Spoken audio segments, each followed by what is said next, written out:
Please subscribe and don't forget to press the bell icon to get notified whenever we upload a new video. Japan में एक rocket उड़ान भरने के तुरंत बाद ही क्रैश हो गया। मोमो-2 नाम का ये रॉकेट करीब 10 मीटर तक ऊपर जाने के बाद कुछ ही सेकंड्स के अंदर आग का गोला बनकर जमीन पर वापस आ गिरा। इस दौरान धमाके में किसी के घायल होने की कोई खबर नहीं है। इस रॉकेट प्रोजेक्टर को जापान की इंटरनेट प्रोवाइडर कंपनी लाइवडोर के ताकाफुमी होरी ने फंड दिया था।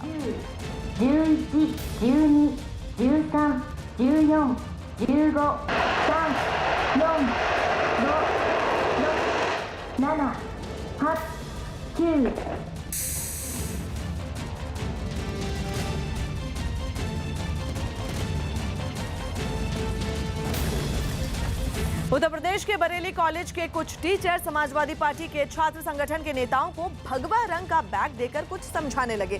दावा किया जा रहा है कि बरेली कॉलेज के छात्रों को बांटे जाने वाले बैग का रंग इस साल नीले से बदलकर भगवा कर दिया गया, जिस पर समाजवादी छात्र सभा और एबीवीपी आमने सामने आ गए। छात्रों को भगवा रंग का बैग बांटे जाने के विरोध में समाजवादी पार्टी के छात्र संघ के नेताओं ने कॉलेज प्रशासन के खिलाफ अपनी नाराजगी जताई और टीचरों से बैग का रंग बदलने की मांग की। जो कॉलेज ने ऑर्डर दिया था, हालांकि कॉलेज प्रशासन के फैसले का विरोध कर रहे छात्रों को टीचरों ने समझाने की कोशिश की और बैग के रंग पर मचे घमासान को गलत ठहराया। बिल्कुल है, आप लोगों की नजर में भगवा नहीं है, नहीं बिल्कुल है। हंगामा बढ़ता देख कॉलेज के टीचरों ने आश्वासन दिया कि वो जल्द ही बैग का रंग बदलवा देंगे। ऑर्डर क्या था वो कल आ जाएगा। इसके अलावा लेकिन आपकी तरफ से भी स्टेटमेंट नहीं जाना चाहिए कि कॉलेज का जो है वो भगवाकरण किया जा रहा है। बातचीत से मसले का हल निकलता ही दिख रहा था कि वहां एबीवीपी के समर्थक भी पहुंच गए और विरोधी छात्र संगठन के नेताओं को खरी खोटी सुनाने लगे। इस दौरान एबीवीपी समर्थकों ने बैग के रंग को भगवा किए जाने का समर्थन किया और इसका विरोध करने वाले छात्रों के साथ बदसलूकी करने लगे। इसके जवाब में समाजवादी छात्र सभा के समर्थकों ने भी हंगामा करना शुरू कर दिया। समाजवादी छात्र सभा की तरफ से उस बैग की तस्वीर भी सोशल मीडिया पर वायरल कर दी गई, जिसके जरिए कॉलेज के भगवाकरण का आरोप लगाया गया। हमारी मांग अगर नहीं मानी जाती है तो हम लोग इसका विरोध करेंगे और अगर नौबत आती है तो हम लोग इसको जलाने का भी काम करेंगे। हालांकि कॉलेज प्रशासन ने छात्रों के आरोपों को बेबुनियाद बताया और दलील दी कि छपाई में गलती की वजह से बैग का रंग बदल गया। भगवा कलर है नहीं, उसको केवल विरोध के लिए विरोध किया जा रहा है। छात्रों की तरफ से ये दावा किया गया कि हर साल कॉलेज प्रशासन की तरफ से जो बैग छात्रों को दिया जाता है उसका रंग नीला रहता है, लेकिन इस बार बैग का रंग बदलकर भगवा कर दिया गया। गाजियाबाद में मोमोज खाने से 35 लोग बीमार हो गए। यूपी के गाजियाबाद में मोमोज खाने के बाद 35 लोगों की हालत बिगड़ने पर अस्पताल में भर्ती करवाया गया, जिसके बाद पुलिस ने 10 लोगों को गिरफ्तार किया। राजस्थान के अलवर में गले की चेन तोड़कर भाग रहे चोर को महिला कांस्टेबल ने दौड़कर पकड़ लिया। इस दौरान कांस्टेबल को चोट भी आ गई। यूपी के अमरोहा में एक युवक पर आरोप है कि उसने शादी से मना करने पर लड़की को आग लगा दी, जिससे वो बुरी तरह से झुलस गई। मंदसौर में मासूम के साथ दरिंदगी के खिलाफ दिल्ली में इंडिया गेट पर लोगों ने कैंडल मार्च निकाला। मंदसौर गैंगरेप मामले को लेकर तेजस्वी यादव ने हमला किया कि बीजेपी में कई रेप करके मंत्री बने हुए हैं। मंदसौर घटना की पीड़ित बच्ची की सेहत के लिए राजस्थान के चित्तौड़गढ़ में छात्राओं ने हवन किया और आरोपी को फांसी देने की मांग की। बिहार के पटना में पाटीदार आंदोलन के नेता हार्दिक पटेल ने आरजेडी नेता तेजस्वी यादव से मुलाकात की। इस मुलाकात के बाद हार्दिक पटेल ने बिहार के सीएम नीतीश कुमार और केंद्र सरकार के खिलाफ जमकर हमला बोला। लेकिन इससे पहले हार्दिक पटेल आरजेडी नेता तेजस्वी यादव के आवास पर पहुंचे, जहां उन्होंने हार्दिक पटेल का गर्मजोशी से स्वागत किया। इसके बाद दोनों नेताओं ने बिहार और देश से जुड़े कई गंभीर मुद्दों पर चर्चा की और उन पर अपनी राय भी बताई। करीब 15 मिनट चली इस मुलाकात के बाद दोनों नेता मीडिया से मुखातिब हुए। इस दौरान तेजस्वी यादव ने हार्दिक पटेल की जमकर तारीफ की। जिस हिसाब से गुजरात की चुनाव में इन्होंने और इनकी पूरी टीम ने जिस प्रकार से बीजेपी का हवा टाइट किया, अंतिम दिन तक पूरा जो चुनाव था सिर्फ इन्हीं पर था कि हार्दिक पटेल जी का क्या रहता है। इसके बाद हार्दिक पटेल ने तेजस्वी यादव को धन्यवाद दिया और केंद्र सरकार पर जमकर बरसे। सब मिलकर इस देश को संवैधानिक तरीके से चलाने का काम करें और जो बुरी ताकत इस देश पर राज कर रही है उसको हटाने का काम करें। तेजस्वी यादव से मिलने से पहले हार्दिक पटेल एक जागरूक सम्मेलन में शामिल हुए। जहां उन्होंने बीजेपी के साथ बिहार के सीएम नीतीश कुमार को निशाने पर लिया। इस दौरान उन्होंने 2016 में हुई नीतीश कुमार से अपनी मुलाकात के बारे में भी बताया और कटाक्ष किया कि मुख्यमंत्री नीतीश कुमार अब उनसे इसलिए नहीं मिलना चाहते क्योंकि वो बीजेपी के दबाव में हैं। चाचा काहे के डरते हैं मुझसे? ये डर नहीं होना चाहिए। समाज की बात करना है, मैं किसी का विरोध करने तो यहाँ नहीं आया ना। अगर ये बात मेरे किसी को पसंद आए ना आए, मुझे कोई लेना देना नहीं, क्योंकि मुझे नालंदा से कोई चुनाव लड़ना नहीं। हार्दिक पटेल के इस बयान के बाद बिहार की राजनीति भी गर्मा गई। इस बीच सोशल मीडिया पर सीएम नीतीश के साथ उनकी एक तस्वीर वायरल होने लगी। ये तस्वीर 2016 की बताई गई, जब हार्दिक पटेल ने नीतीश कुमार से मुलाकात की थी और बिहार में आरजेडी और जेडीयू की गठबंधन वाली सरकार थी।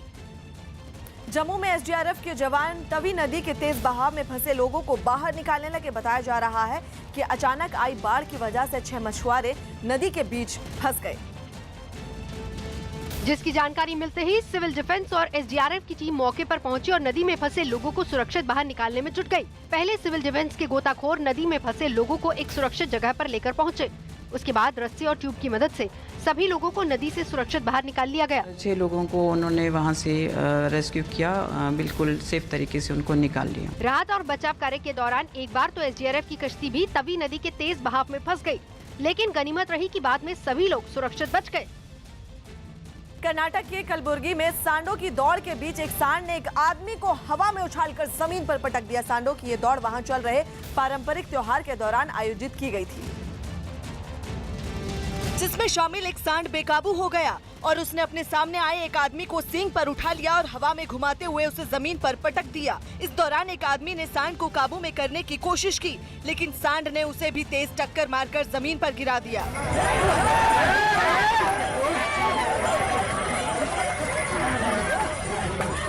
और दोनों को रौंदता हुआ वहां से भाग गया। इस बीच एक और शख्स ने सांड को रोकने की कोशिश की, लेकिन वो भी उस पर काबू पाने में नाकाम रहा। सांड के अचानक बेकाबू होने से मौके पर अफरा तफरी मच गई। इस घटना में घायल दोनों लोगों को अस्पताल में भर्ती करवा दिया गया। रसोई गैस सिलेंडर के दामों में बढ़ोतरी हो गई। सब्सिडी वाले घरेलू गैस सिलेंडर में 2 रुपए 71 पैसे और गैर सब्सिडी वाले घरेलू गैस सिलेंडर में 55 रुपए 50 पैसे की बढ़ोतरी कर दी गई। जीएसटी की पहली वर्षगांठ को मोदी सरकार आज जीएसटी दिवस के रूप में मनाएगी। यूपी के बुलंदशहर में एक लड़के के कोर्ट मैरिज करने के बाद उसके पिता को पंचायत में पीटने का मामला सामने आया है। राजस्थान के सवाई माधोपुर में कांग्रेस के मेरा बूथ मेरा गौरव सम्मेलन के दौरान समर्थक आपस में भिड़ गए। गुजरात के वडोदरा में बच्चा चोरी के शक में एक आदमी की रस्सी से बांधकर पिटाई की गई। फिलहाल पुलिस इसकी जांच कर रही है। केंद्रीय मंत्री शिव प्रताप शुक्ला के मुताबिक राम मंदिर बीजेपी के लिए कभी राजनीतिक मुद्दा नहीं रहा। राम मंदिर सिर्फ बीजेपी के लिए आस्था का विषय है। वहीं एसपी नेता घनश्याम तिवारी ने पलटवार करते हुए कहा कि केंद्र सरकार के वित्त राज्य मंत्री के पास अर्थव्यवस्था के अलावा कोई और मुद्दा नहीं होना चाहिए। भारतीय जनता पार्टी का आस्था का विषय है राम मंदिर। चुनावी मुद्दा हमने कभी नहीं बनाया है।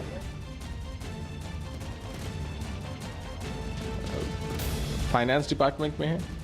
देश की जनता उनकी तरफ टकटकी लगा के देख रही है कि जिस तरह की अर्थव्यवस्था में कुव्यवस्था ग्रस्त हो गई है, जिस तरीके से फाइनेंस डिपार्टमेंट में हमें नहीं पता कि कौन इंचार्ज फाइनेंस मिनिस्टर है, कौन डिस्चार्ज फाइनेंस मिनिस्टर है। हैदराबाद में एआईएमआईएम से जुड़ी एक जनसभा में शामिल हुए पार्टी अध्यक्ष असदुद्दीन ओवैसी ने प्रधानमंत्री मोदी पर बड़ा हमला बोला। उन्होंने हैदराबाद लोकसभा सीट से प्रधानमंत्री मोदी और बीजेपी अध्यक्ष अमित शाह को चुनाव लड़ने की चुनौती दे दी और दावा है कि उन्हें इस सीट से बीजेपी और कांग्रेस मिलकर भी चुनाव नहीं हरा सकती। मैं तो हिंदुस्तान के वजीर आजम से कह रहा हूँ, मिस्टर मोदी आप एक सीट यहाँ से भी लड़ लो, इंशाअल्लाह ताला तब भी मंजिल कामयाब हो। प्रधानमंत्री मोदी को ओवैसी की तरफ से सीट बदलकर चुनाव लड़ने की चुनौती के बाद बीजेपी ने भी बिना वक्त गवाए मोर्चा संभाला। ये हम बच्चे नहीं है कि ऐसी चुनौती देने का। मैं कहूँगा थोड़ा बड़ा हो जाओ भाई, तुम्हारे उम्र के अनुसार बात करो। बीजेपी ने ओवैसी के बयान को महज पब्लिसिटी स्टंट करार दिया। अरुणाचल प्रदेश के सियांग में आईटीबीपी के जवान एक मिनी बस में फंसे लोगों को बाहर निकालने लगे। वहां जमीन खिसकने की वजह से हुए हादसे में आईटीबीपी के 4 जवानों समेत 5 लोगों की मौत हो गई।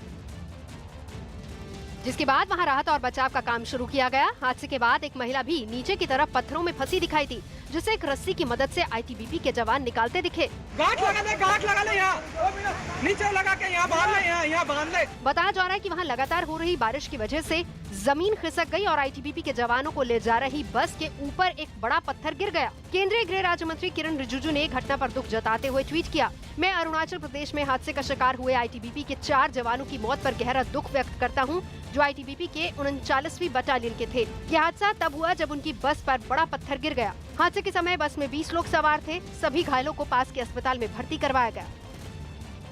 यूपी की मंत्री स्वाति सिंह के सुरक्षा कर्मियों पर जान से मारने की धमकी देने और मारपीट का आरोप लगा है। एक लड़के का आरोप है कि स्वाति सिंह की मौजूदगी में लखनऊ के बंगला बाजार चौराहे पर उनके सुरक्षा कर्मियों ने उससे मारपीट की और जान से मारने की धमकी दी।